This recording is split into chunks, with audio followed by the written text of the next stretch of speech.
Yeah, I can get behind that, to be fair. BKB is not super important in this game, I don't think. Not important enough to go through it that quickly anyway.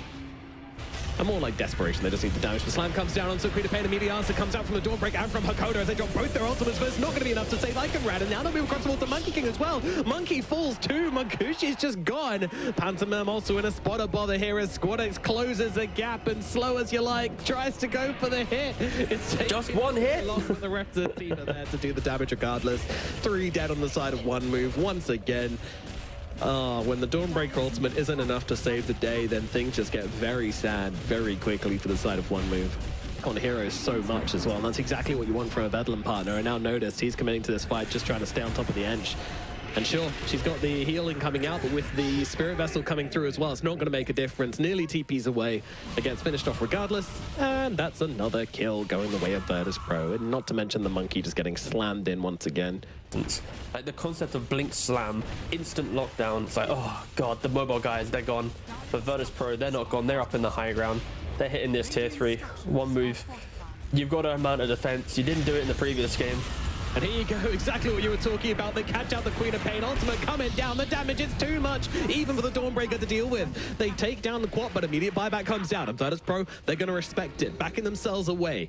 They don't want to finish. Oh, FNG! Yeah, but if you take a step too far for... Oh, yeah, he's kind of caught on the... Oh, they missed the dust! Come on! Shiver Sentry? Oh, no! Just a second earlier on the Boundless Strike. It's tough.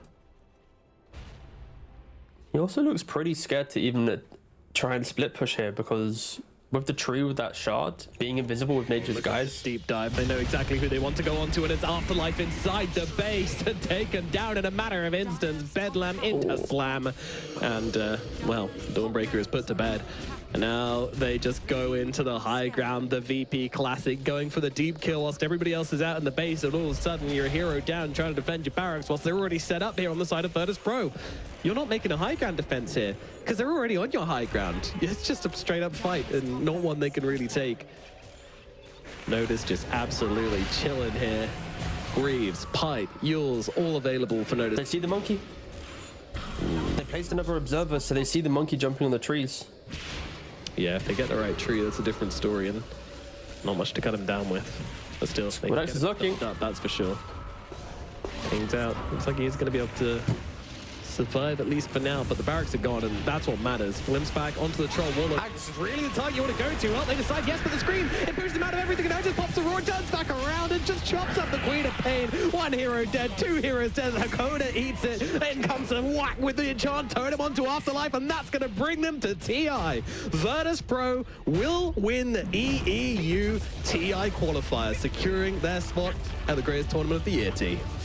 Hakoda also, just, I have to add, he sold all his items to buy an axe at the very end. He really wanted to try and get one fight for them, but no, VP, at this point, way too strong. I think this entire series, it has just been the VP show from both draft and play.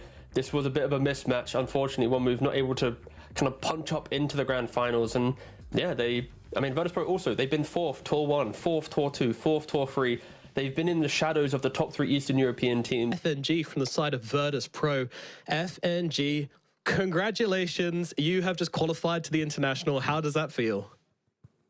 Well, it feels very nice, especially doing it through qualifiers, despite the fact that it's always hard actually to play qualifiers, but you know, you kind of prove a little bit of a point that you're good enough at least in your region. But actually, I mean, we are lucky because all of our bad opponents, I would say, or like stronger teams from our region already qualified. So yeah, we are lucky a bit. Okay, well, yeah, I was going to ask a question about that, actually. I mean, when it comes to the grand finals and you're waiting for your opponent, you know, who were you hoping was going to come up? Were you hoping to face Na'Vi? Were you hoping to use face one move, or did you just not really care who it was?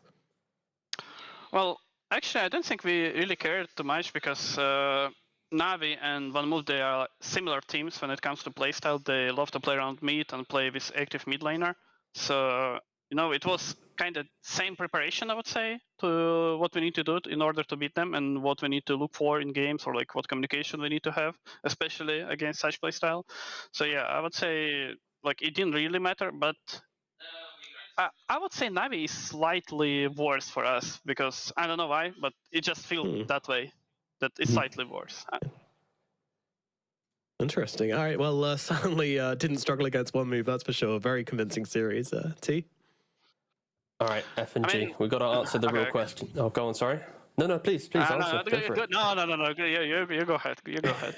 No, okay. Well, I got the important question.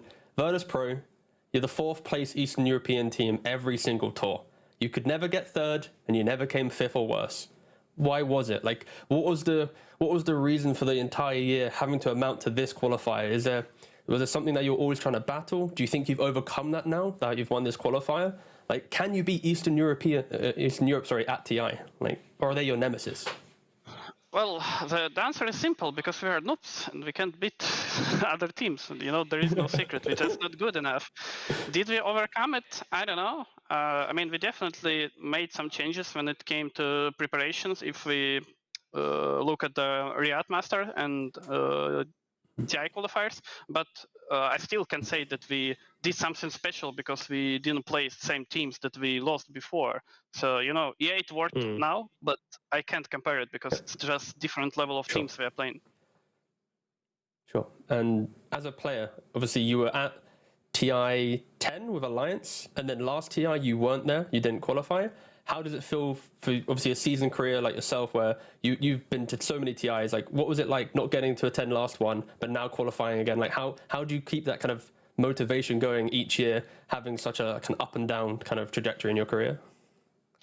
I mean, put it simply, just like competing, you know. I can't say that I like Dota so much as I liked it 10 years ago, because I would say everyone started playing with your friends, playing against your friends, and it was hella fun. But when you come to the, you know, pro scene or like high level of competition, you stop enjoying the game itself so much because you already know so much about this game. You actually, some people, you even say that you throw up when you play the game because, you know, matchmaking sucks, everything sucks, but destroying people you respect and just doing something with your team, this is what I truly enjoy when it comes to competing.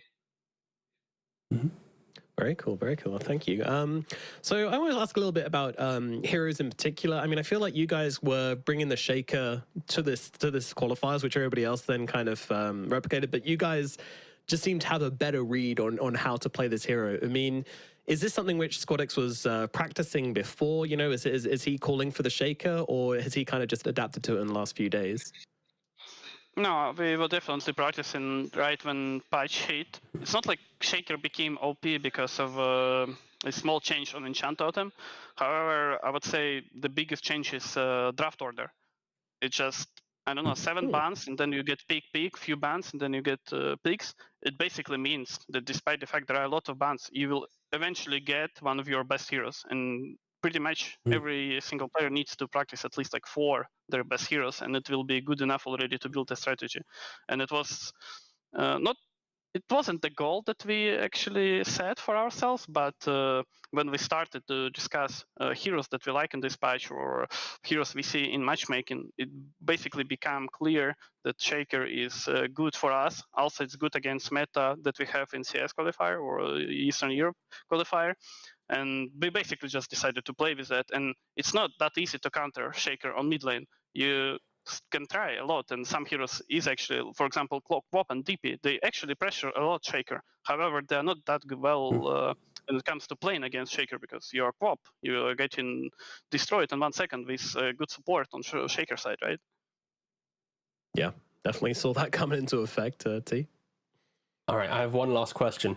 Valve, of course, they said they're going to do like mini patches. Do you think before TI, after the qualifiers, do you think Twin Gates need to get a nerf? Because your Chen game, you're sending Centaur creeps to annoy bot lane. In game 3, you're a Treant Protector, like minute 3 or 4, ganking this Monkey King. Like, you're breaking the map and the game before it even starts because you're using Twin Gates so much by yourself. Like, do you think that this concept needs to get nerfed, or would you like to keep it so that you can maybe do really well at TI? Okay, thank you. Bye. I enjoyed the question. No, I mean, I would say you can definitely put Twin Gates slightly further away from the lanes so people don't abuse it so much. So what I like about Twin Gates is just basically a mobility area, right? You can go from top to other side, and it's cool. But yeah, you can abuse lanes a lot, and we actually got abused and Riyadh and DPC a few times as well. When, for example, Solo, he lost to use win gates, and he destroyed our bot lane that we usually, for minutes we are slightly starting getting ahead, and then Solo comes, bam, there is no advantage. You guys are dead, and.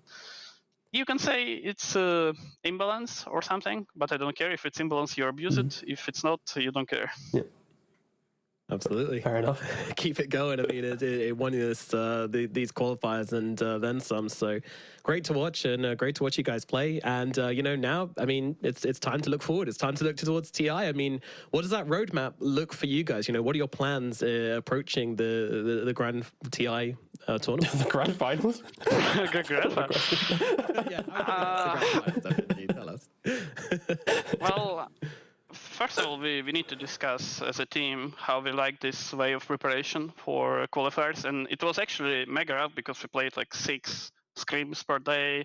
We talk about 3 hours usually per day about Dota. Then we have 1 day off, but it's not day off. It's actually a day that you need to spam 15 or even more matchmaking games. And obviously it was extremely rough and extremely tough for us. So basically we take some rest and then say, yes, we want to win TIs, and we do it the same way or even harder. There is no other way. All right, get that rest and then come back stronger than ever. FNG, I'm going to end it there, but thank you so much for coming to talk to us. Congratulations once again on making it to TI, and I can't wait to see what run you guys can make there at the International. Thank you, and goodbye. Thank you. Bye.